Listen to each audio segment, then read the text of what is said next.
Ago!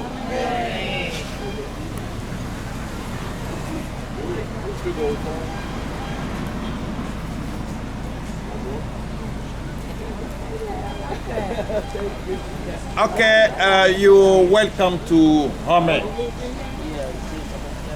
As you could see it over there, Honme, that is the Royal Palace of Porto Novo, Hogbonu or Ajache.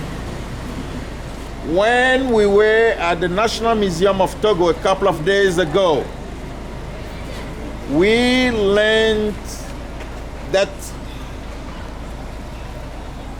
the Eves, EWE, came all the way from Abyssinia, across River Niger, Lake Chad, and through Ile-Ife and Oyo State in Nigeria before going westwards to a place called Ketu, that is today in Benin, and from Ketu they got to Tado, that is on the border with Togo today. And then from Tado there was an exodus that took place. A group of some brothers decided to return to what was the then Dahomey, that is today's Benin, and they got to Alada. We'll be seeing Alada tomorrow. Alada, Allada. So when they got to Alada, though they were brothers, they would not get on one another very well. So the plan was that they should be choosing different directions. And one of them went eastwards to this very place to found Hogbonu, today's Porto Novo. We call him Te Agbalin. And one of them left Alada and went a bit north to settle at what is Abome, Abome, center for the kingdom of Dahomey that we're visiting tomorrow.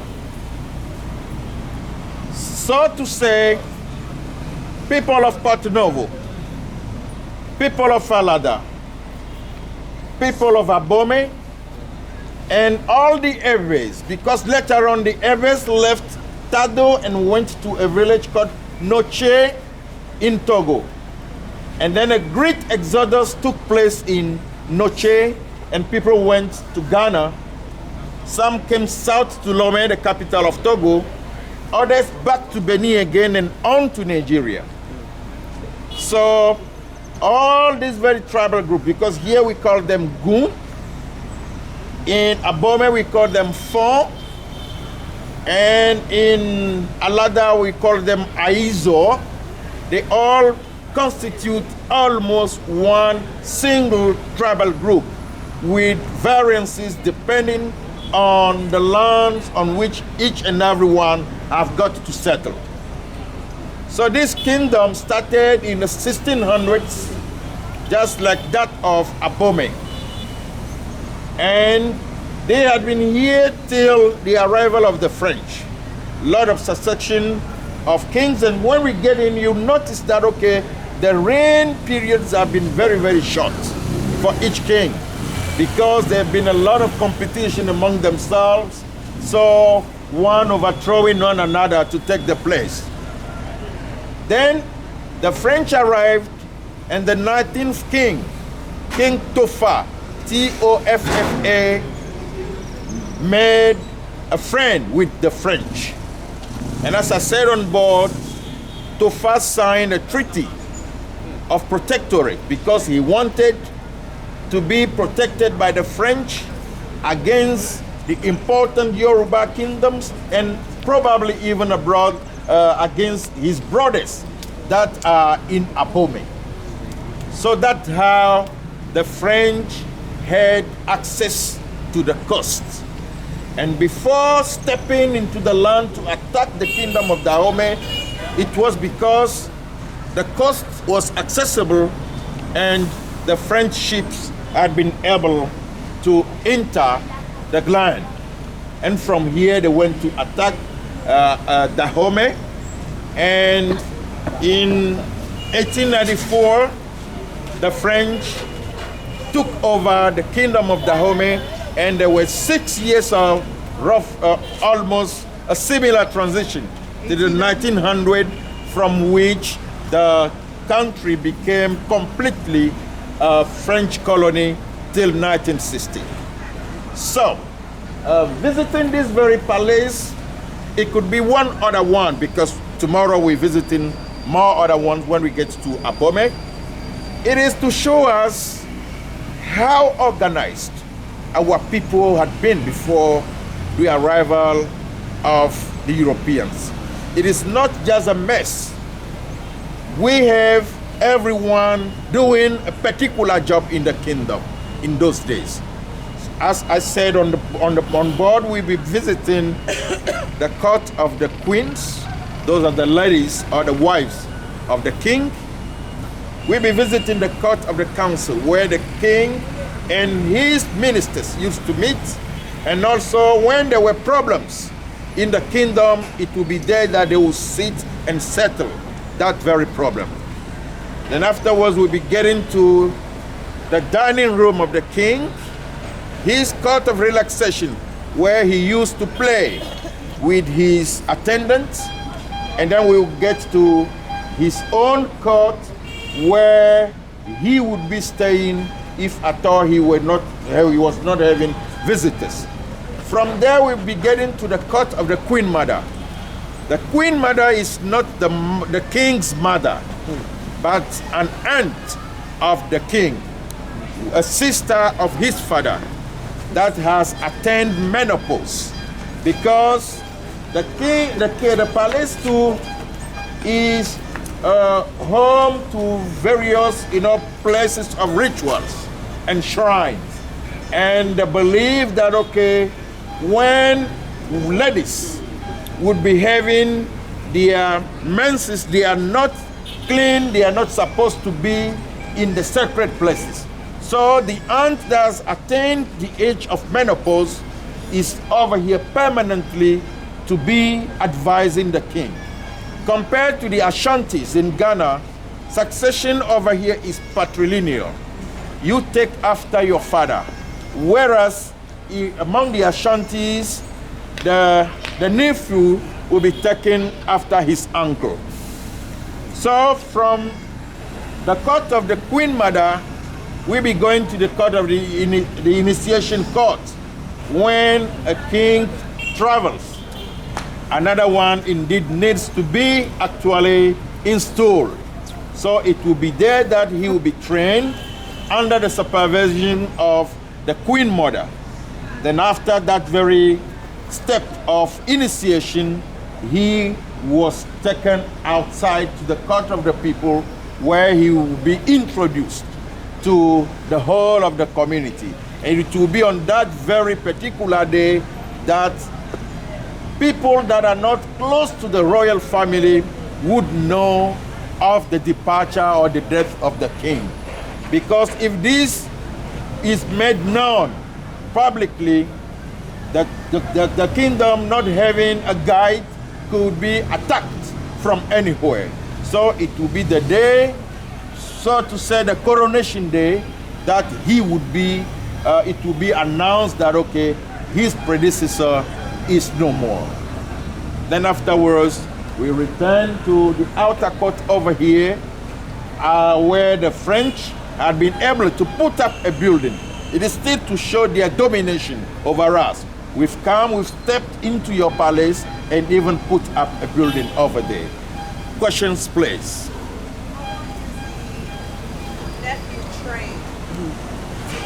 Depending, first of all, to become a king, the royal family sits, and then they make their choice on one or two people in the royal family. and then they go and consult the oracle, and then the oracle will be deciding who particular would actually be taken over.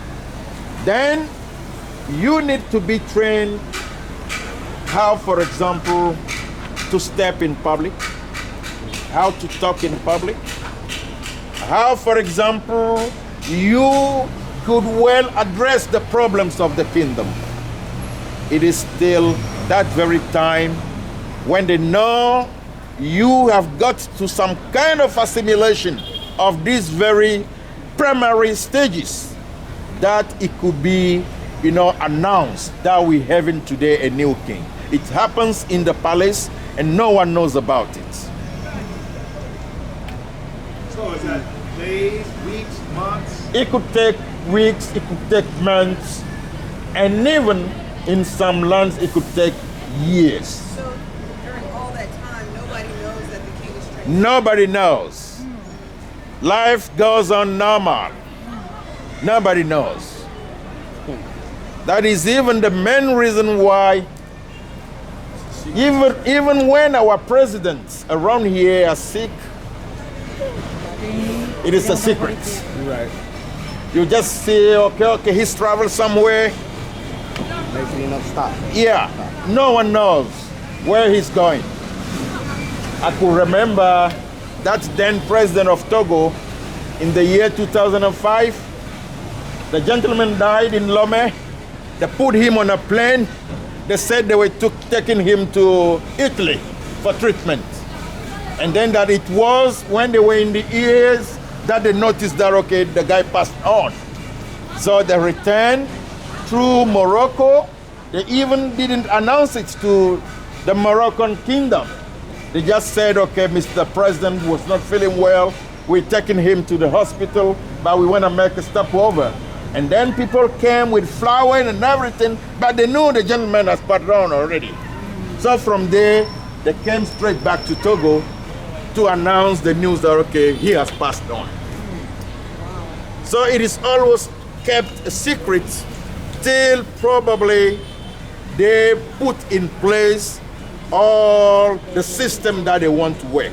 In Togo, they wanted his son to succeed him. So they made all that to think of all the arrangements before announcing the death of the father. It makes sense. That's Yeah. Question. Yeah. What is the meaning of the word Oba? Oba. Oba is king in Yoruba. Oba. So here, the Gun people of Porto Novo, they speak some kind of mixture of Yoruba and Fon. So we have a very important Yoruba community living in Porto Novo. Oba, that is the king. Yeah. Oba.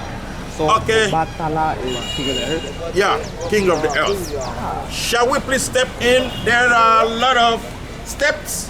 So it's gonna be brief because almost everything has actually been covered outside.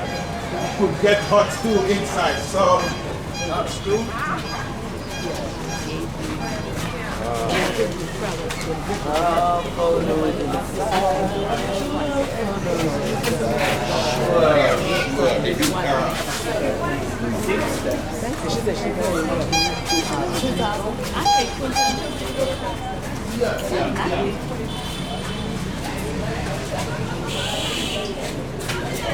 Just outside over here. Oh, Yes. outside of Yes, here, yes. oh, in the courtyard. Okay.